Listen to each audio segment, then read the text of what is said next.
ভালোবাসা আসলাম এক অসহায় মেয়ের কাছে। আমরা শুনবো তার জীবন কাহিনী। আসসালামু আলাইকুম। ওয়ালাইকুম আসসালাম। আসসালামু আলাইকুম। ওয়ালাইকুম আসসালাম। আপু কেমন আছো?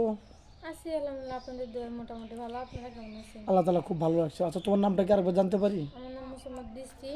বৃষ্টি। হ্যাঁ। তোমার হোম ডিস্ট্রিক্ট কোথায়? টাঙ্গাইল বাপুর। টাঙ্গাইল বুয়াপুর। হ্যাঁ। তোমার ফ্যামিলিতে কে কে আছে? ফ্যামিলিতে আমার বাবা মা ভাই বোন কেউ নেই, আমি একা। আমি সৎ কাকা কাকির কাছে মানুষ হয়েছি। ও, তোমার পড়াশোনা কতটুক?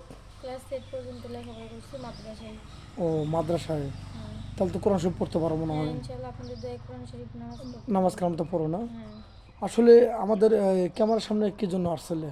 আসছি কাকা কাকির অত্যাচারে। ছোটো ছিলাম আগে বুঝতে পারিনি, এখন বড় হয়েছি তাদের অত্যাচারে আপনাদের এখানে আসছি। আমি একটা ভালো মনের মানুষ চাই, নাকি সারা জীবন তার সাথে আমি ঘর সংসার করবো। আমার একটা ছায়ের দরকার।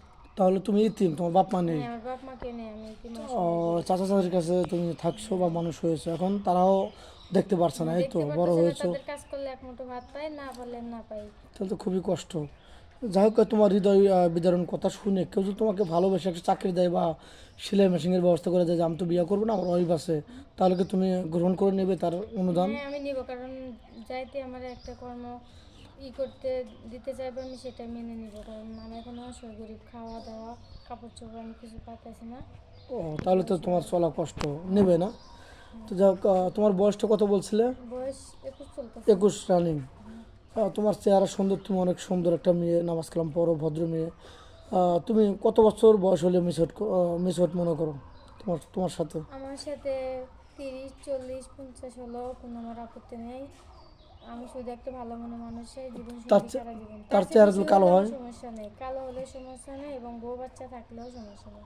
তোমার কোনো আপত্তি নেই, আমার তার কোনো মনটা আপত্তি ভালো নেই। হলে হবে না? হ্যাঁ। আচ্ছা, কোনো প্রবাসী বাদুল একটা বাচ্চা থাকা অবস্থায় তার ওয়াইফ চলে গেছে, সে এখন বিয়ে করতে চাচ্ছে, এখন তুমি কি ওরকম মেন বিয়ে করবে? হ্যাঁ, আমি করবো, আমার কোনো আপত্তি বাচ্চাটাকেও নেই। কষ্ট দেবে না পরে? না না, কারণ আমি তাদের নিজের মার মতো দেখাশোনা করবো। কারণ আমার তো মা নেই, বাবা নেই, আমি তাদের কষ্ট বুঝতে পারতেছি। তুমি কি রান্না বাড়া করতে পারো? হ্যাঁ, রান্না বান্না করতে পারি আমি। ও, মানে একটা ফ্যামিলিতে যায় তাদেরকে পাক শাক করে বা? হ্যাঁ, কারণ আমার কাকা কাকির ওখানে থাকলে আমার রান্না বান্না নিজেরই করতে হয়। ও, বুঝতে পারছি। তো যাই হোক, ভিডিওটা লং করতে চাচ্ছি না। তোমার কি ফোন আছে? না, আমার কোনো ফোন নেই, ঠিক মতো খাইতে পারি না, কাপড় চোপড় পরতে পারি না, আমি ফোন করবো? ও, তোমার কোনো ফোন নেই? না, আমার কোনো ফোন নেই। সুপ্রিয় দর্শক বন্ধু, আপনারা জানতে পারলেন মেয়েটার কোনো ফোন নেই, একদম ইতিম মেয়ে, তার বাপ মা কেউ নেই। এখন বড় হয়েছে, তার বিয়ে শাদী হতে হবে, তার চাচা চাচি বিয়ে শাদী দিতে পারছে না বিদায় তাকে দেখতে পাচ্ছে না। কোনো প্রবাসী ভাই যদি তাকে বিয়ে করতে চান তাহলে আমাদের নাম্বারে ফোন দিবেন, কারণ এটা ইউটিউব চ্যানেল কর্তৃপক্ষের নাম্বার দেওয়া থাকবে।